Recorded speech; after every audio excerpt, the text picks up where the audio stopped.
हलवाई जैसी खस्ता कचौड़ी अगर घर में ही बन जाए तो बाज़ार से लाने की क्या ज़रूरत है। आज मैं आपके साथ शेयर कर रही हूँ मूंग दाल की खस्ता कचौड़ी, जो बहुत ही ज़्यादा टेस्टी और फूली फूली सी बनती है और बिल्कुल भी फटती नहीं है। तो चलिए हम बनाते हैं।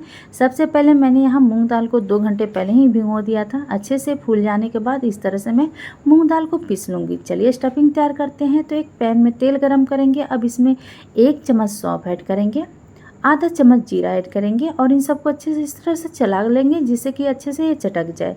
जब सौंफ और जीरा चटक जाए तब इसमें कटा हुआ हरी मिर्च ऐड करेंगे। तो यहाँ मैंने 2 हरी मिर्च इस्तेमाल किया हुआ है। जब ये भी अच्छे से लाल हो जाए तब इसमें कुछ बेसिक मसाले यानी कि 1 चम्मच धनिया पाउडर, आधा से चम्मच से भी कम मैंने यहाँ हल्दी पाउडर, 1 चम्मच गरम मसाला। मुझे हल्दी पाउडर थोड़ी सी कम लग रही थी दोस्तों, तो मैंने यहाँ थोड़ी सी और हल्दी पाउडर डाल दिया हुआ है और आधा चम्मच मैंने यहाँ लाल मिर्च इस्तेमाल किया हुआ। मसाले आप मूंग दाल की क्वांटिटी के हिसाब से भी डाल सकते हैं, आपको कितना बनाना है उस हिसाब से इस्तेमाल कीजिए। जब मसाले भुन जाए तब इसमें हम 2 चम्मच बेसन ऐड करेंगे और बेसन को भी अच्छे से भून लेंगे। बेसन से बहुत ही अच्छी टेस्ट आती है। बेसन को हमें कच्चा नहीं छोड़ना है, अच्छे से इस तरह से हमें 2 मिनट तक चलाते हुए भून लेना है। बेसन से बहुत ही अच्छी टेस्ट आती है। अब जब बेसन भून जाए तब इसमें हम पिसा हुआ मूंग दाल को डालेंगे और अच्छे से इन सबको भून लेंगे।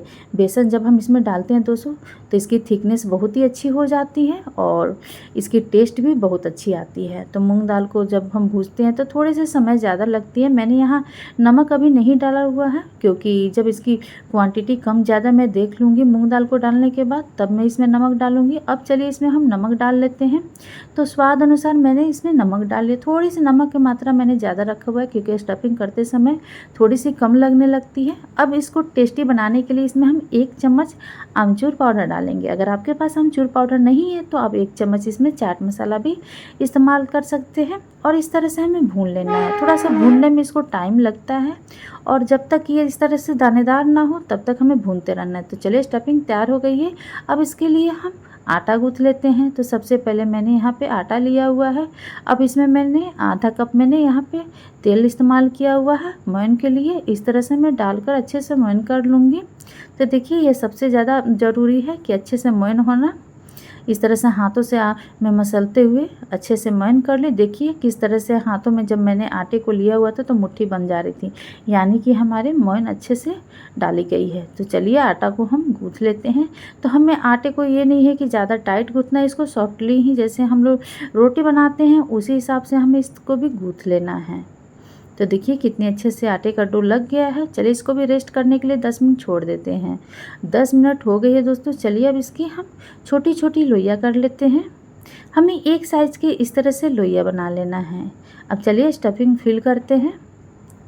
तो कितनी अच्छी दानेदार हमारी स्टफिंग तैयार हुई है और इसको इस तरह से हम बीच में इस तरह से होल करते हुए थोड़े थोड़े डाल के इस तरह से हम लोइया को जो मैंने लिया हुआ था बीच में इस तरह से डालते हुए स्टफ कर लेंगे। एक एक करके हमें सारे इसी तरह से स्टफ कर लेना है। अगर इस तरह से बनाते हैं दोस्तों तो कभी भी आपका स्टफिंग ये बाहर नहीं निकलेगी और खिली खिली कचौड़ी बनकर तैयार होगी। चलिए अब इसको थोड़ा सा हम बेल लेते हैं। बेल देने से बहुत ही अच्छी फूली फूली और खिली खिली कचौड़ी बनकर तैयार होती है। तो एक साइज़ की देखिए है कितनी सुंदर लग रही है। अब चलिए इन सबको मैं तल कर दिखाती हूँ। यहाँ तेल गर्म हो चुकी हुई है। एक एक करके हम इस तरह से कचौड़ी को हम डालेंगे और डालते ही हमें तुरंत नहीं इसको चलाना है, थोड़ी देर रुक जाना है। जब अच्छे से हमारी कचौड़ी ऊपर फूल के तेल के ऊपर अपने आप वो खिलकर आने लगती है। देखिए कैसे आ गई है फूली फूली सी। तो हमें बार बार इसमें कलछी हमें नहीं डालना है, वो अपने आप ही इस तरह से फूल कर ऊपर चली आएगी। जब ऊपर चली आएगी तो इस तरह से हल्के हाथों से इस तरह से हमें केवल एक दूसरे के ऊपर जो चढ़ी हुई है पुड़िया उसको अलग कर देना है इस तरह से। और ये अपने आप देखिए कितनी अच्छी खिली खिली फूली फूली और अपने आप पलट भी जाती है दोस्तों। यहाँ कचौड़ी की जो कलर है देखिए कितनी सुंदर लग रही है और कितनी खिली खिली भी हो गई है, एकदम मार्केट की कचौड़ी की जैसे। मार्केट में जो हलवाई कचौड़ी बनाते हैं उसकी टेस्ट बहुत ही ज़्यादा अच्छी लगती है। तो चलिए ये तैयार हो चुकी है। अब इसको हम प्लेट में लगाते हैं। तो देखिए कितनी फूली-फूली सी, खिली-खिली सी हमारी मूँग दाल की कचौड़ी बनकर तैयार हुई है। तो दोस्तों एक बार आप भी ज़रूर ट्राई कीजिएगा। आप इसको सफ़र में ले जाइए, बिल्कुल भी 2-3 दिन तक ख़राब नहीं होती है, क्योंकि इतनी ड्राई हम स्टफिंग तैयार करते हैं। इसमें पानी की मॉइस्चर बहुत ही कम रहती है। तो आप भी एक बार ज़रूर ट्राई कीजिए मूँग दाल की कचौड़ी। आइए इसको मैं तोड़ के दिखाती हूँ अंदर की फीलिंग।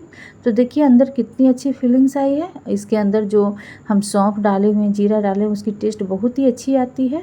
चलिए अब इसको हम आपको प्लेट लगा के दिखाते हैं। कचौड़ी के साथ अक्सर चने की सब्ज़ी बहुत ही ज़्यादा अच्छी लगती है। काले वाले चने के छोले के साथ इस तरह से आप सर्व कीजिए, दही के साथ सर्व कीजिए, बहुत ही ज़्यादा टेस्टी लगेगी। फिर कल मिलेंगे, तब तक के लिए बाय बाय।